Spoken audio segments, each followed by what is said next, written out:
Testing ng bagong wheel alignment. Ito yung kanyang machine, oh.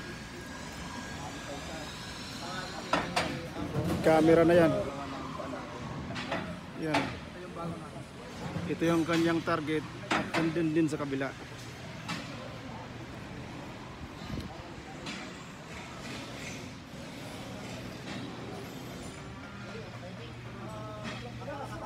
High-tech na wheel alignment. Ayan, oh. At yun yung kanyang control.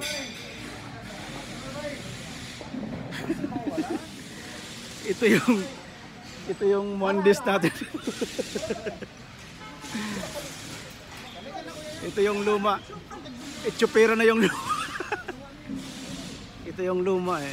Hindi ito luma, bago rin to, kaya lang hindi siya gamit sa ngayon. Kasi tinitesting yung bagong